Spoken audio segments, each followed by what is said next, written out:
कहानी शुरू होती है मैसूर की पहाड़ियों पर उगती उस सुबह से, जिसे आज भी लोग याद करते हुए कहते हैं, वह दिन सिर्फ सूरज का नहीं, एक तूफान का जन्म था। मैसूर की हवा में एक अजीब सी खामोशी फैली थी। दुश्मन सेना शरीरों से नहीं, तोपों की गूंज से सांस ले रही थी और किले की ऊंची दीवारों पर एक अकेला योद्धा खड़ा था, टीपू सुल्तान, जिसे इतिहास ने शेर ए मैसूर कहा।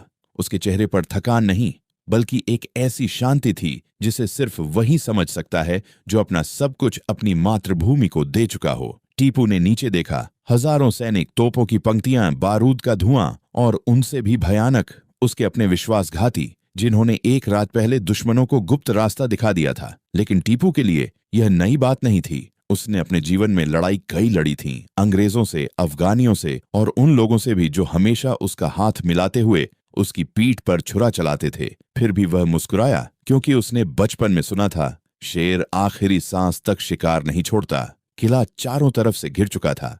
दुश्मन सेना को उम्मीद थी कि टीपू पीछे हटेगा, क्योंकि उनकी संख्या बहुत बड़ी थी। लेकिन टीपू ने जो कदम उठाया वह आज भी मैसूर की हवा में फुसफुसाता है। वह धीरे धीरे सीढ़ियों से उतरा। हर कदम पर ऐसा लगता था जैसे उसका हौसला धरती को हिला रहा हो। उसने अपनी मिर्च मसाला वाली बंदूकें, अपने हाथों से बनाए रॉकेट और अपने सैनिकों को आखिरी बार देखा। उसकी निगाहों में सिर्फ एक संदेश था, लड़ाई हथियारों से नहीं, इरादों से जीती जाती है। अंग्रेजों की पहली तोप चली, किले की दीवार कांपी, धूल के बादल उठे, पर टीपू की आवाज उन बादलों के पार भी सुनाई दी, यह मेरा वतन है, और जो वतन के लिए मरता है वह मरता नहीं।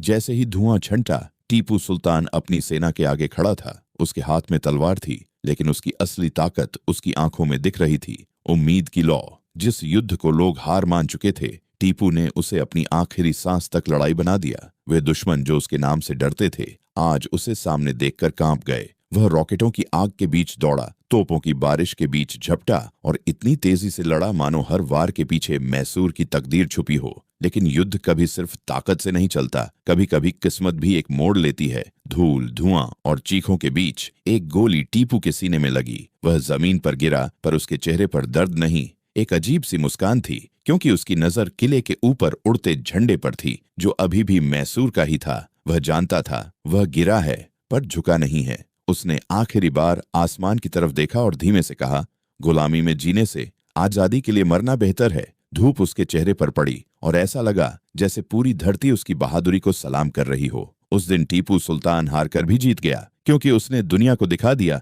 कि असली ताकत तलवार में नहीं, इरादे में होती है। और आज भी मैसूर की हवा में जब कोई झोंका तेज बहता है, लोग कहते हैं, यह शेर ए मैसूर की सांस है, जो अब भी अपने वतन पर पहरा दे रही है।